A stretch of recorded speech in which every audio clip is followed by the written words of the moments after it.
Okay, so it all starts with what you see and what I see.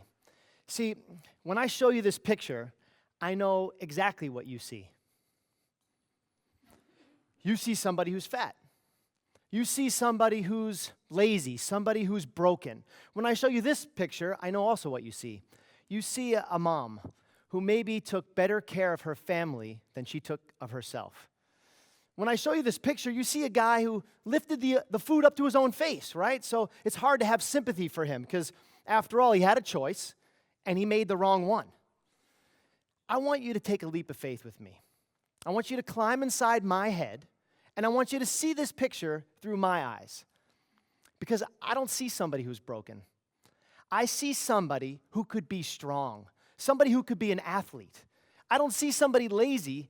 I see the possibilities of somebody who could have a better life.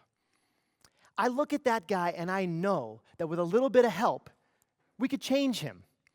I know that I believe in him even if he doesn't believe in himself. I'm pretty sure that if you look at this picture through my eyes, you can see potential.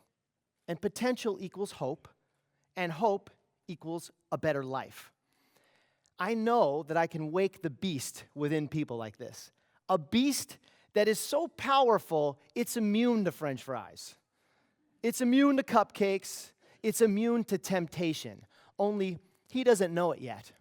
This guy is in his 20s. He's over 400 pounds. He's had some of the darkest, most miserable things happen to him you can imagine. And when I met him, through his tears, he looked at me in the eye and he said, "The only thing in life that's not hereditary is your attitude." And that's the day I knew that in less than a year, he would end up looking like this.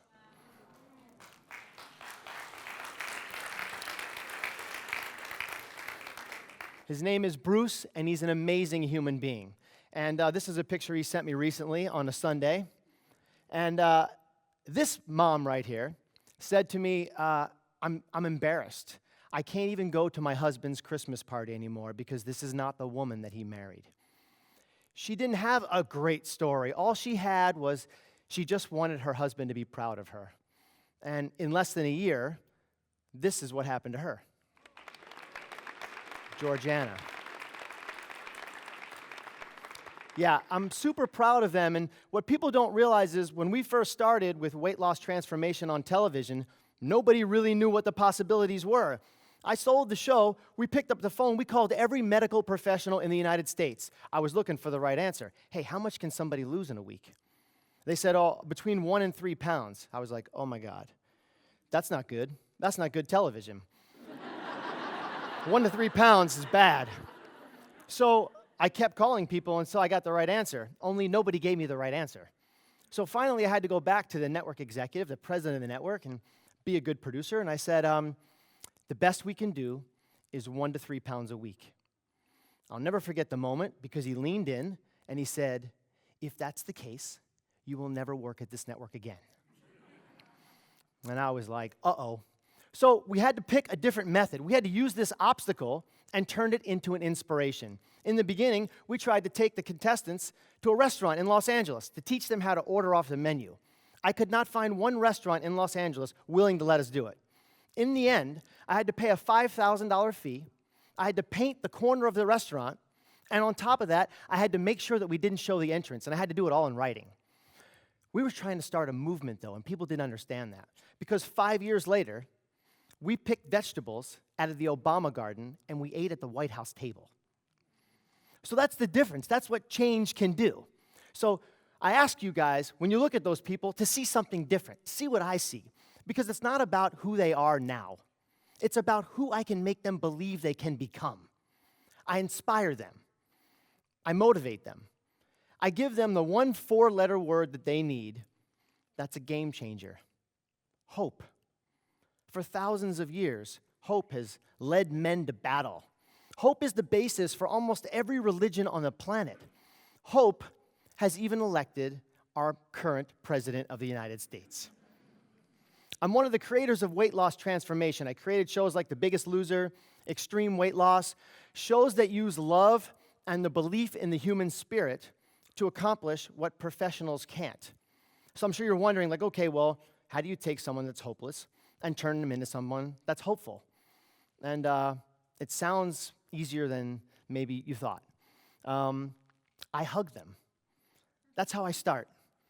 I hug every one of them because I want them to know I'm not afraid of their fat. I'm not turned off by it. It doesn't scare me. These are people that have pushed away touch for so long, they actually forgot what it feels like. And I believe hugging and touch is about healing. And it's the most basic human instinct we have, is to hug somebody. So that's what we do. Remember, the people that come to me have tried everything. They've tried every diet, every weight loss book, therapist, fat camps, everything, weight loss surgery. And yet they get fatter and fatter. And then one day, they end up in a chair across from us. And I look at them, and I know if we can't help them, we're sending them home to a most certain death and probably not too far into the future. So how do you take somebody who's French fry eating and drive-through repeating, and they can go through cookies faster than anyone, and turn them into an evangelical believer that you could tie a donut around their neck, and they wouldn't eat it, even if there were sprinkles on it? And it's not as hard as you think. We just love them. We look them in the eyes, and we tell them, I believe in you. I'm proud of you. I know you can do this. And most importantly, we tell them, you deserve this. We also give them a little bit of tough love. Tell them to stop accepting less in your life. And this is whether you're fat, thin, tall, short, it doesn't matter. You should always want more from life. Don't accept less. These people are comfortable in failure. Failures become their happy place. We teach them to start throwing punches in their life and taking control of their life. Do not accept failure. In my mind, there's 3 steps to solve every problem in your life, whether it's for someone who's overweight, somebody that works for me, even my own kids. We use the same 3 steps, and believe me, they're tired of hearing them.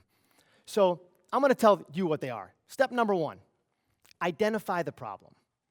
Well, for these people, that's easy, right? They're overweight, they're unhappy, and they've lost a part of their life that they want to get back. Step 2, make a list of what you need to do. For them, also very easy.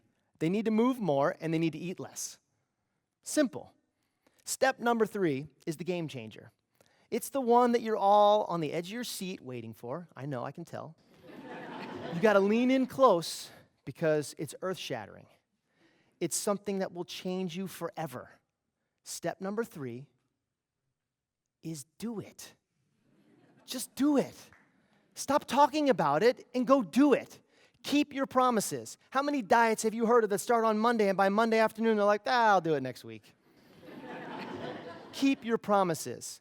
Tell your body what you want it to do. And if it won't listen, tell it again. Because although your body is strong, it's no match for your mind. The fat that they wear is just the outcome. But if you change this changes along with it. And along the way, I try to explain to all of them, it's the little steps. It's the little promises that you keep. It's those little moments of small victories that are game changers. So for instance, I have them write down a small victory every day and email it to me. And a lot of them I read, and they hit you, they don't hit you. But what I want is, 6 months later, I want them to look back on those small victories and see how far they've come. Recently, someone sent me one that stopped me in my tracks. I'm going to share it with you. It probably won't mean much to you until I explain. It went like this. Today, I tried, even though my trainer wasn't looking. To the average person, that might seem like no big deal. To me, the hair on the back of my neck stood up. And I'll tell you why.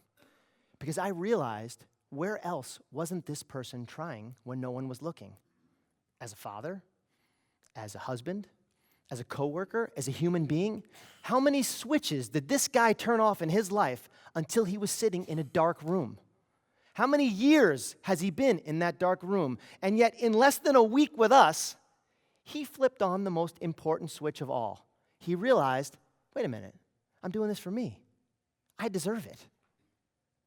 I'm trying even though no one's looking, because I now care about myself. So we didn't just change what he looked like on the outside. We changed who he was as a human being on the inside. And by the way, that guy lost over 200 pounds. And that was just the extra, the added on, that makes me happy. But the human being part is the better part, I think. I believe in life, and I tell my family this all the time, there's only two types of people, the I can and the I can't, and both are right. So if you want to be an I can't person, I'm pretty sure you won't be able to do something. I hear it all the time. I hear it on my show all the time. I can't run. I'm not a runner. In the beginning, oh no, I can't run. So you know what? I was so tired of hearing, I can't run. I said, great, we're going to run a full marathon, 26.2 miles. Every medical professional, every standards and practice person from the network panicked. Everybody, you can't do that. I said, well, we are, and we can. All four of our finalists all ran a full marathon, from a couch potato, never running more than a mile, to a full marathon, and it is now the bar that is set for everyone to run that full marathon. So if you want to be an I can't person, you won't be able to do something. But if you say, I can keep my promises, take a step forward. If you say, you know what, I can choose to have a better life, take a step forward. I can make decisions in my life that'll give me that better life. Take another step forward. And pretty soon, all of those little baby steps add up to something amazing. I'm going to leave you with what I try and tell every participant on any one of our shows, that life should be looked at through a window and a mirror. And here's what I mean by that. When you look out the window, it's about the view. It's about what you can see. The window is about the possibilities in life. Dreams are outside the window, and that's why everybody wants to look out there. It's a pretty place to look. But you can't have the window unless you have the mirror. The mirror is the tough part. That's the one you have to look at objectively. The mirror offers the most moments of pain, and it also offers the most moments of growth. You cannot have a breakthrough without a breakdown. And in life, in the end, you need to have both the window and the mirror to live a complete life. So today, I would ask you, go find somebody that you love and tell them that you believe in them, tell them that you're proud of them, and tell them that they deserve it. And then give them a hug, because I think hugging has the greatest healing power of all. Thank you.